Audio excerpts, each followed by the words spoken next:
Captain Do-Young Kim stood at the main window of Earth Defense Force Station Alpha, his eyes fixed on the distant stars. The space station's quiet hum was broken by a sudden, sharp alarm. Red lights started flashing across the control room. "Captain, we have multiple unknown objects approaching from beyond Neptune's orbit," called out Officer Jaya Park. Her fingers moved quickly across the holographic display. "They're moving faster than anything we've ever seen." Do-Young walked to the main control panel. The objects were showing up as bright dots on the screen, moving in perfect formation. "How many?" he asked. "At least 50 large ships, sir. Maybe more behind them." Jaya's voice was steady, but her eyes showed concern. "They're not responding to any of our standard greeting messages." The captain pressed a button on his uniform collar. "Chief Engineer Lee, report to the bridge immediately." Within minutes, Taiwan Lee rushed into the control room, his usual neat appearance slightly messy from working in the engine room. "The Sejong is ready for launch, Captain," Taiwan reported, referring to their flagship. "All systems are at full power." Do-Young nodded and turned to face his crew. "Listen carefully. We've trained for first contact, but this is the real thing. Whatever's coming, we need to be ready." The station's main screen lit up with a message from Earth Defense Command. Admiral Sun Mi-Kang's face appeared, looking serious. "Captain Kim, we're tracking the unknown fleet. They've already passed Mars' orbit. Nothing we have can move that fast." "Orders, Admiral," Do-Young asked. "Get the Sejong in the air. Take your best crew. We need eyes on these visitors before they get too close to Earth." The Admiral paused. "And Do-Young, be careful. Something about this feels different from our simulations." Within 30 minutes, the Sejong's crew was aboard. The ship was the pride of the Earth Defense Force, a perfect mix of power and speed. As they prepared for launch, Do-Young watched his team work. Jaya was at the tactical station, her movements precise and confident. Taiwan was checking engine readings, making sure everything was perfect. The ship lifted off smoothly from the station. As they moved away from Earth, Do-Young saw his home planet shining blue and beautiful below them. He had sworn to protect it, and now that promise would be tested. "Captain," Jaya called out suddenly, "the unknown fleet has stopped moving. They're holding position just beyond the moon's orbit." The main screen showed the alien ships clearly now. They were huge, each one bigger than any ship humans had built. Their dark metal surfaces seemed to bend light around them, making them look like holes in space. "Send another greeting message," Do-Young ordered. "All frequencies, all known languages." Minutes passed in tense silence. Then, without warning, every screen on the bridge lit up with strange symbols. The ship's computer worked quickly to translate them. The message was simple: "We have watched. We have waited. Now we come." Do-Young felt a chill run down his spine. He looked at his crew, seeing the same mix of fear and determination on their faces that he felt himself. Whatever these beings wanted, humanity would face them together. "Battle stations," he ordered calmly. "Let's show them that Earth knows how to welcome unexpected guests." As alarm bells rang through the ship, Do-Young Kim made a silent promise. No matter what these aliens wanted, they would learn that humanity wasn't as helpless as they might think. The real question was, what would that lesson cost? The first move in this cosmic chess game had been made. Now it was Earth's turn to respond. While Captain Kin's ship approached the alien fleet, important things were happening back on Earth.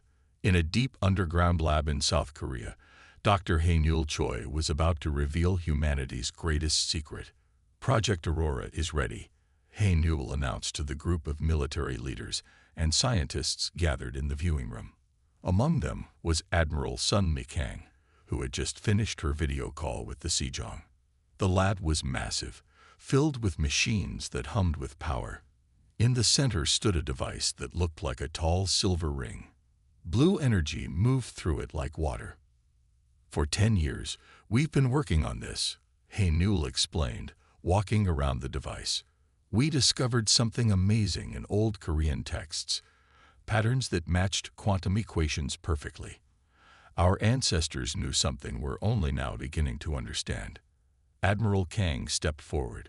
Dr. Choi, we need simple answers. Can this help us against the alien fleet? Hanul nodded and pressed a button on her control pad. The ring started to spin, and the blue energy grew brighter. Watch this, she said. She picked up a metal ball and threw it at the ring. The ball never reached the other side. Instead, it stopped in midair, hanging as if frozen in time. Project Aurora creates what we call a quantum shield, Hanul explained. It bends space itself. Nothing can pass through, not ships, not weapons, not even light, if we don't want it to. The room was silent. Admiral Kang walked closer to the floating ball. How big can you make this shield? With enough power, we could protect the whole Earth. Hanul brought up a map on the main screen. We need 6 stations placed at these points around the planet. Each one will create a section of the shield. Together, they'll form a complete barrier. Just then, an aide rushed into the room. Admiral, the alien fleet is moving again. They're spreading out around the moon. Admiral Kang turned to Hanul. How long to set up these stations? 3 days, if we work nonstop. Hanul looked worried. But we've never tested it at full scale. The power requirements are enormous. The Admiral made her decision quickly. You have 2 days. I'll assign our best engineers to help. She turned to the other officials. Ladies and gentlemen, what you've seen here is now Earth's top priority. As the room emptied, Hanul stayed behind, looking at her life's work. The quantum shield was beautiful, but it was also dangerous. The energy needed to run it could power a whole country. If something went wrong, the results could be devastating. Her phone buzzed. A message from her old friend, engineer Ta-Wan Lee on the Sejong. Aliens using strange tech.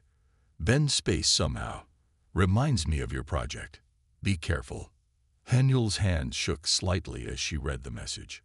Could the aliens already know about quantum technology? Was that why they were here? She looked again at the ancient texts on her desk, their strange symbols seeming to glow in the blue light from the ring. Their ancestors had left them this technology for a reason. Now they had to figure out why, and they had to do it fast. Outside the lab, transport ships were already landing, bringing equipment and workers. The race to save Earth had begun, and Dr. Hanul Choi was at the center of it all. She just hoped they would have enough time to finish what they'd started. Captain Do-Young Kim received new orders from Earth Command. The Sejong would need to protect 6 special transport ships. Each one carried part of Project Aurora, the quantum shield that might save Earth. The alien ships are moving again, Jaya Park reported from her station. They're forming a circle around Earth, keeping their distance. Do-Young studied the map on his screen. The transport ships needed to reach 6 different points around the planet. Each point was carefully chosen by Dr. Hanul Choi's team. The Sejong would lead the first transport to the Pacific Ocean Station. All ships, stay close. Do-Young ordered through the radio. We don't know what these aliens want, but we need to finish our mission. The first transport ship moved slowly through space. It carried heavy equipment that would create part of Earth's shield. Engineer Ta-Wan Lee worked with Dr. Choi's team through video calls, helping them keep the sensitive machines safe during transport. Suddenly, Jaya's screen lit up with warnings. Captain, 3 alien ships are moving toward us. The alien vessels were dark shapes against the stars, moving faster than any Earth ship. They didn't attack, but they changed course to fly alongside the transport. They're scanning us, Ta-Wan reported. The energy readings are off the charts. Do-Young made a quick decision. Send them a message. Tell them we're on a peaceful mission. He knew it might be a risk, but they needed more time. The aliens responded with another message. We see what you build. It cannot stop what comes. Captain, Jaya called out. She pointed to her screen. Look at their flight pattern. They're not just following us. They're copying the exact course we planned to the Pacific Station. Do Young felt cold fear in his stomach. How do they know where they were going? He opened a channel to Earth Command. Admiral Kang, the aliens know about the shield stations. We need to change our plans. But Admiral Sun Mi Kang had other news. The other transport ships report the same thing, Captain. Alien vessels are tracking each one. They know all 6 locations. In the background, they could hear Dr. Hae-Nul Choi talking quickly. The ancient texts warned about this. They're not just aliens. They're the same ones who gave us this knowledge thousands of years ago. They're back to see what we did with it. Do Young looked out at the alien ships. Their dark hulls seemed to absorb light itself. Why give us the knowledge if they're just going to stop us from using it? Maybe they're not here to stop us, Jaya said quietly. Maybe this is a test. The captain thought about this. Humanity had taken ancient knowledge and turned it into something new. If this was a test, they needed to prove they deserved that knowledge. All ships, continue to your stations, he ordered. If they want to watch, let them watch. We'll show them what humanity can do. The transport ships moved forward, each one carrying its precious cargo. Above them, the alien vessels followed silently, watching everything. The future of Earth might depend on how well they performed under these watchful eyes. In his command chair, Do Young Kim straightened his back. Let them watch, he thought. Let them see that humanity had grown up. The real question was, would that be enough to save Earth? The first attack came without warning. One of the alien ships near the Atlantic station suddenly fired a beam of dark energy. The transport ship barely managed to dodge it. All ships, defensive positions. Captain Do Young Kim ordered. The Sejong moved to protect its transport, weapons ready. The alien ships around them started to glow with purple light. A voice came through all communication channels. We are the Void Collective. You have learned our secrets. Now prove you can use them. Engineer Taiwan Lee's voice came over the radio, excited despite the danger. Captain, their weapons. They're using quantum technology like ours, but different. They're creating small tears in space. Do Young watched as another alien beam hit the ocean below them. The water didn't explode. Instead, it simply vanished, leaving a perfect round hole that quickly filled back in. How do we fight something like that? Jaya Park asked, her hand steady on the weapon's controls. We don't, Do Young said firmly. We finish our mission. All transport ships, continue to your stations, full speed. The 6 transport ships pushed their engines to maximum power. Around them, the alien vessels, the Void Collective, continued their attack. But something was strange about the way they fought. Captain, Jaya called out. They're not aiming to destroy us. Every shot is just close enough to make us change course. They're hurting us. Taiwan's voice came through again. The quantum readings from their ships are similar to Project Aurora, but more advanced. It's like they're showing us what the technology can really do. On the main screen, Admiral Sun Mi Kang appeared. Captain, Dr. Choi has a theory. The ancient texts didn't just give us instructions, they gave us warnings. The Void Collective isn't just testing our technology. They're testing our wisdom in using it. Do Young looked at the alien ships surrounding them. Each shot they fired was perfectly placed, dangerous enough to be a threat, but never quite hitting their targets. He made a decision. Lower our weapons, he ordered. All ships, continue to your stations, but power down your defense systems. Captain, Jaya sounded worried. Are you sure? They gave us this knowledge for a reason, Do Young said. If they wanted to destroy us, they could have done it already. This is about something else. The transport ships moved forward, now completely defenseless. The alien attacks stopped. The Void Collective ships moved into new positions, creating a path for each transport to reach its station. Through the front window, Do Young could see Earth below them. Somewhere down there, Dr. Hae-Nul Choi was preparing to activate the quantum shield network. But now he wondered, what were they really building? Was it just a defense system or something more? The Void Collective ships hung in space around them, waiting. Their next move would depend on what humanity chose to do with the power they had been given. The real test was just beginning. In her underground laboratory, Dr. Hae-Nul Choi made a discovery that changed everything. She had been studying the ancient texts again when she noticed something in their patterns. The symbols weren't just instructions, they were a story. "Admiral Kang, you need to see this," she said through the video link. "These symbols match cave paintings found across Korea, China, and Japan. They're over 10,000 years old." Admiral Sun Mi Kang leaned forward in her office. On another screen, she could see Captain Do-Young Kim and his crew on the Sejong, listening intently. The Void Collective didn't just visit Earth once. Hae-Nul explained. They came many times, leaving pieces of their knowledge with different cultures. But they never gave anyone the complete picture, until now. She showed them images of ancient art from around the world. Each one contained hidden patterns that matched quantum equations perfectly. Our ancestors knew these beings were coming back. They prepared us for this moment. Engineer Taiwan Lee spoke up from the Sejong. That explains why their weapons are similar to Project Aurora. We've been building what they taught us all along. But why? Captain Kim asked. Why teach us their technology piece by piece over thousands of years? Hae-Nul touched one of the ancient scrolls carefully. Because they were waiting for us to understand something important. Look at how the knowledge was split up. No single culture got all the pieces. We had to work together to solve the puzzle. Just then, Jaya Park called out from her station. "Captain, the Void Collective ships are moving.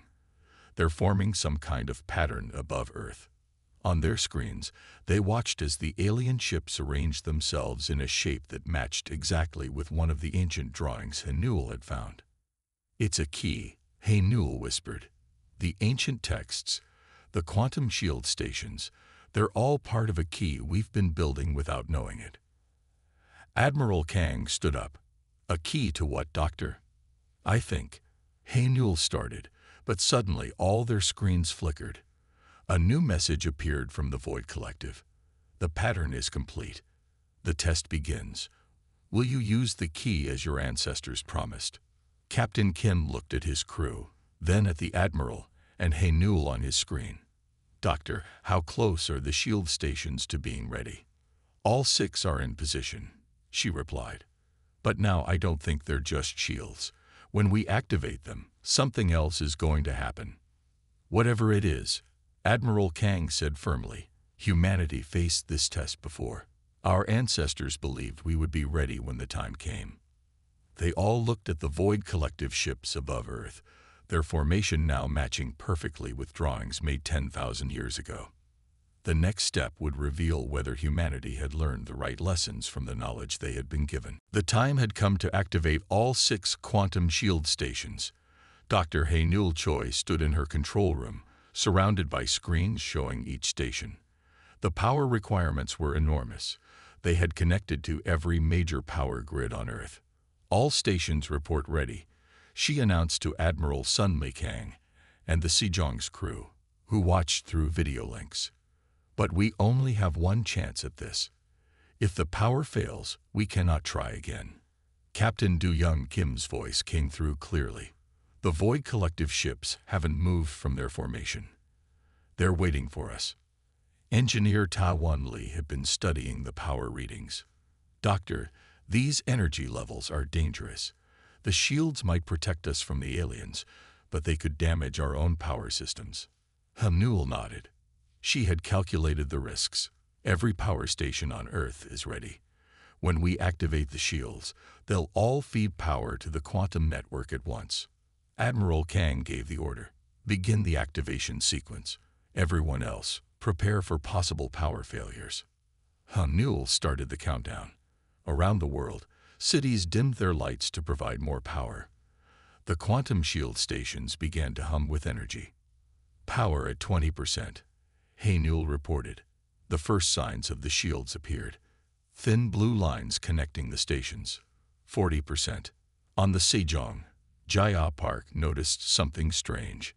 Captain, the Void Collective ships, they're glowing in sync with our shield stations. 60% power, Haynul continued. The blue lines grew stronger, beginning to form a web around Earth. 80%. Suddenly, warning alarms sounded everywhere. Power grids are starting to fail. Taiwan shouted, "We're losing stability." Hanul worked quickly at her controls. "We can't stop now." The ancient texts were clear. It has to be all or nothing. She pushed the final sequence. 100% power. The quantum shields flared brilliantly. For a moment, Earth was covered in a beautiful blue network of energy. Then the power grids began to fail, one by one. "We're losing it," Haynul called out. "The shield can't hold without power." But then something unexpected happened. The Void Collective ships all lit up at once, sending beams of energy toward Earth's shield stations. The energy matched perfectly with the quantum shields. "They're helping us," Du Young realized. "They're stabilizing the power network." The shield stabilized, its blue light steady and strong. But it wasn't just a shield anymore. The energy pattern matched exactly with the ancient drawings, a key made of light and quantum energy. Through all their communication systems, the Void Collective spoke. "The key is formed. Now see what your ancestors helped us prepare for you." Above Earth, space itself began to change. The quantum shield wasn't just protecting Earth, it was opening something.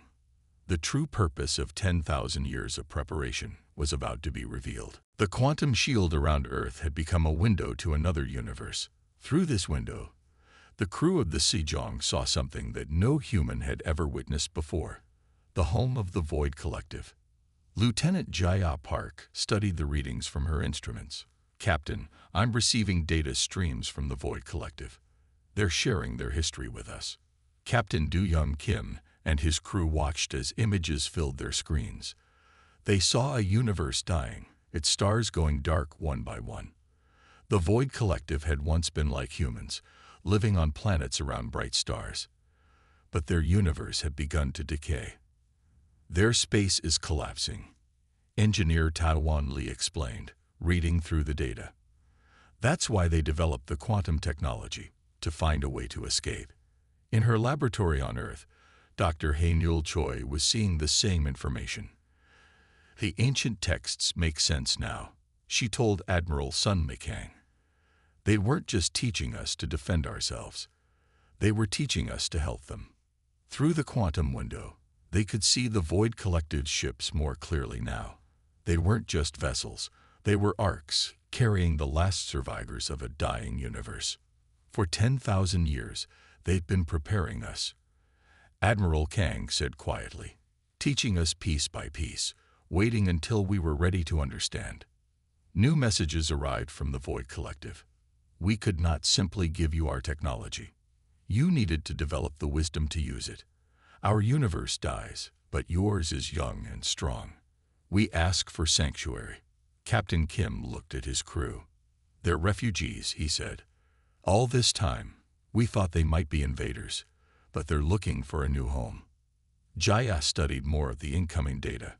Their quantum technology is designed to stabilize space itself. If we work together, we could use it to give them a safe place in our universe. On Earth, leaders from around the world joined an emergency meeting. The choice before them was clear. They could use the quantum shields as a weapon to push the Void Collective away, or they could help these refugees from another universe. Dr. Choi spoke to the gathered leaders. "Our ancestors made a promise to help them. That's why the knowledge was spread across all cultures. They wanted us to understand that we would need to work together." Admiral Kang added her voice. "The Void Collective could have forced their way into our universe. Instead, they spent thousands of years teaching us, preparing us, waiting for us to choose to help them freely." Through the quantum window, more ships became visible, thousands of them, carrying the last survivors of a dying universe. They'd waited silently for humanity's answer. Captain Kim stood on the bridge of the Sejong, looking at the spectacular view before him. In one direction, he saw his home planet, surrounded by the blue light of the quantum shield. In the other, he saw a universe taking its last breaths, and a people who had placed their hope in humanity's hands. The world's leaders made their decision in record time. For once, every nation agreed. Earth would help the Void Collective. Now they just had to figure out how. Dr. Hae-Nul Choi worked with engineer Taiwan Lee to modify the quantum shield network. If we reverse the shield's energy flow, she explained to Admiral Sun Mei-Kang, we can create a stable space within our universe for their ships. Captain Du-Young Kim watched from the Sejong as the quantum shield's blue light began to change. Instead of forming a barrier, it now reached out into space like a welcoming hand. Power output is stable, Taiwan reported.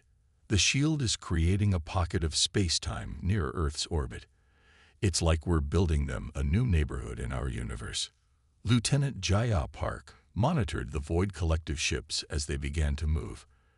They're entering the stabilized zone in groups. Their ships are changing as they cross over, adapting to our universe's laws of physics. Through their viewing screens, they watched an amazing sight. The dark, strange ships of the Void Collective began to transform. As they entered Earth's universe fully, they became solid, real, their surfaces reflecting sunlight like polished metal. The first group reports successful transition, Jaya announced. They're sending us their thanks in every language on Earth. Dr. Choi looked at the ancient texts one last time. Our ancestors knew this day would come. They didn't build a weapon. They built a bridge between universes. Over the next few days, thousands of Void Collective ships crossed over. Each one carried families, cultures, and knowledge from their dying universe. They shared their stories with Earth, teaching humanity about the wonders they had seen and the lessons they had learned. They're not just refugees anymore, Admiral Kang said as she watched more ships arrive. They're our neighbors now, bringing new ideas and knowledge to share. The quantum shield stations remained active, but with a new purpose.